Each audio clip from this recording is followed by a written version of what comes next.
ನೋಡಿ, ಹನೂರ್ನಲ್ಲಿ ಶೂಟೌಟ್ ಪ್ರಕರಣ ಏನಾಯ್ತು? ಈ ಎನ್ಕೌಂಟರ್ ಅಲ್ಲ ಅಂತ ಹೇಳಿ ಮೊದಲಿಗೆ ಸುದ್ದಿಯನ್ನು ಬಿತ್ತರಿಸಿದ್ದೆ ನಿಮ್ಮ ಸಂಪೂರ್ಣ ವಾಹಿನಿ.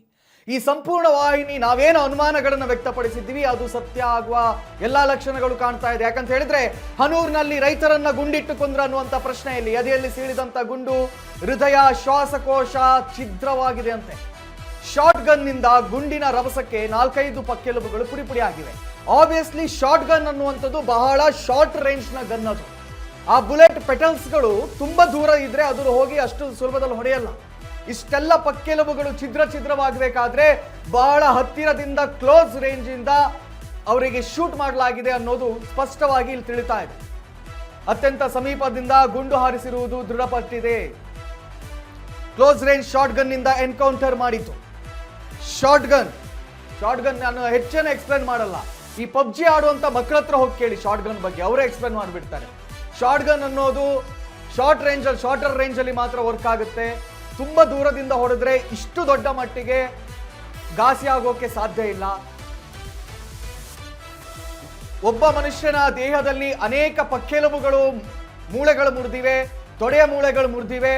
ಅದೆಲ್ಲ ಏಕಕಾಲದಲ್ಲಿ ಆಗಿದೆ ಅಂತ ಅದ್ರ ಮೇಲೆ ಅದು ಕ್ಲೋಸ್ ರೇಂಜ್ ಅಲ್ಲೇ ಆಗಿದೆ, ವೆರಿ ಕ್ಲೋಸ್ ರೇಂಜ್ ಅಲ್ಲಿ. ಅದು ಈಗ ದೃಢಪಡ್ತಾ ಇದೆ. ಮೃತನ ಎಡ ಭಾಗ ಸಂಪೂರ್ಣವಾಗಿ ನುಜ್ಜುಗುಜ್ಜಾಗಿರುವಂಥದ್ದು. ತೊಡೆ, ಹೊಟ್ಟೆ ಹಾಗೂ ಆಂತರಿಕ ಅಂಗಗಳಿಗೆ ಕೂಡ ಘಾಸಿ ಉಂಟಾಗಿದೆ. ಅತಿಯಾದ ರಕ್ತಸ್ರಾವ ಹಾಗೂ ಅಪಘಾತದಿಂದ ಸಾವು ಎಂದು ರಿಪೋರ್ಟ್.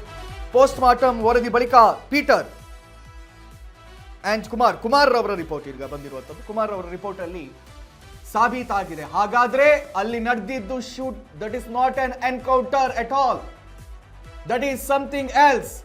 ಬೇರೆ ಏನೋ ಒಂದಾಗಿದೆ.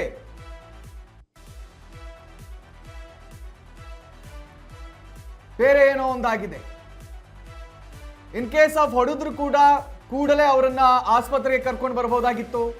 ಯಾಕೆ ಆಸ್ಪತ್ರೆಗೆ ಕರ್ಕೊಂಡು ಬರಲಿಲ್ಲ?